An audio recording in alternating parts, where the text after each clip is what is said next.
So I want to talk a little bit about the Senate race right now. I made my official Senate predictions a while ago, but, you know, there's a lot of enthusiasm and a lot of hype around Democrats that wasn't there a couple months ago because of Biden being on the ticket, or at least, you know, we thought he was going to be on the ticket.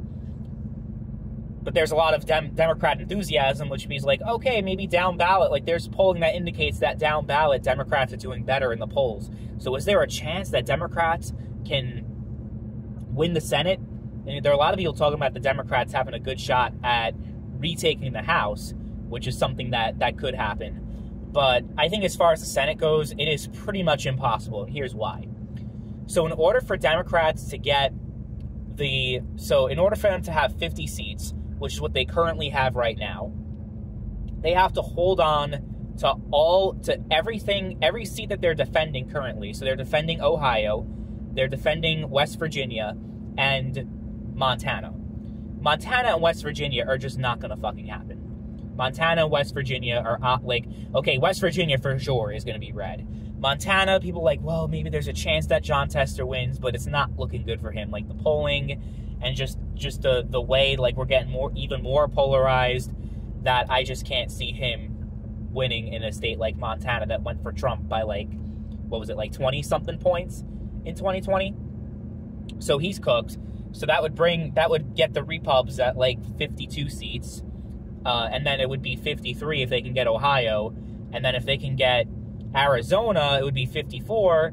Nevada, it could be 55. Like, and then in order for them to actually have, like, an outright majority, they would have to keep Montana and win either Texas or Florida. Texas and Florida are the two most competitive seats currently held by Republicans.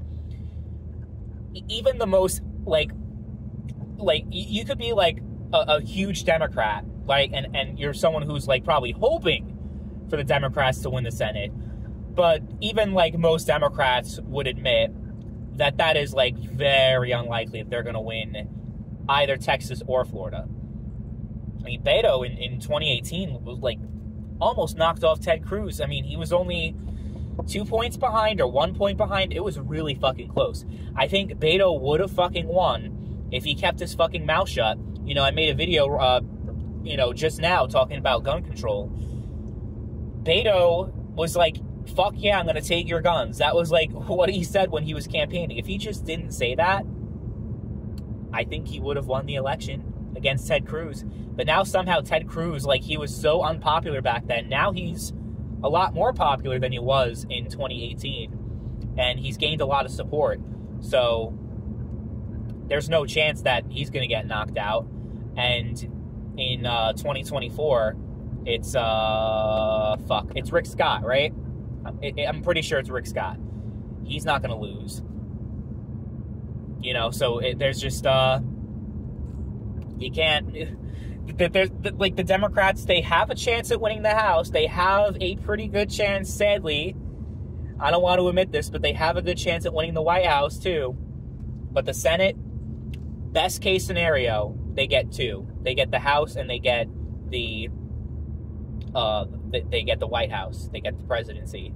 So, you know, it has a lot of implications. They could do the shit that Mitch McConnell did, where a vacancy opens up in the Supreme Court and they just fucking block it for the rest. I think, honestly, that would be so politically damaging that I don't even know if they would do it. I don't even know if they could do it, because there's already a lot of people that have, like, the Supreme Court has low approval, even though I love the fucking Supreme Court. I think they're great.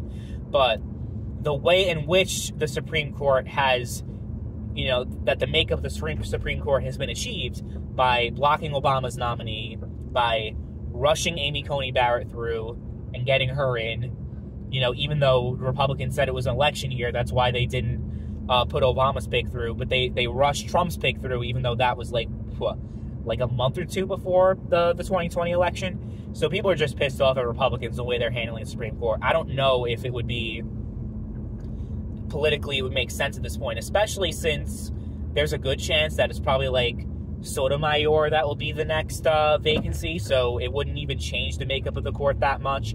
Who has a chance? Like, I don't know about Clarence Thomas, about how his health is doing. He could probably survive for another 4 years. Probably. I mean, there's a chance that he doesn't. So he can be another vacancy. And I think Alito is in his 70s, and I don't know. Well, we're not gonna go into that whole rabbit hole about the Supreme Court.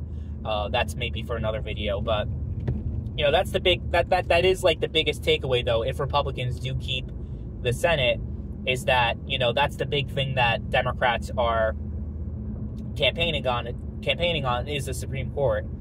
And if the Republicans take the Senate back, then that causes a lot of problems. And just getting legislation done too.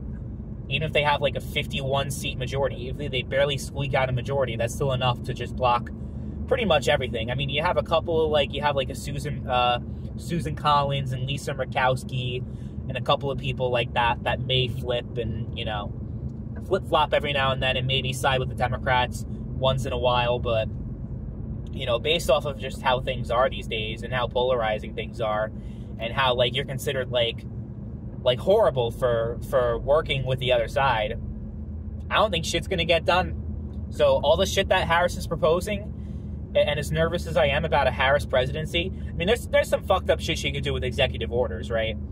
And that could be enough to, like, you know, to fuck with things. But as far as, like, legislation is concerned, there's a really good chance that she won't get anything done anyway. I mean, Biden didn't really get much done. But, you know, monetary policy is a huge part. Like, you know, inflation, like, the president does have a lot to do with that kind of shit. And also military, too. So, and we'll see how it goes. But, like, realistically, Democrats don't have a snowball's chance in hell of taking the Senate. They definitely don't.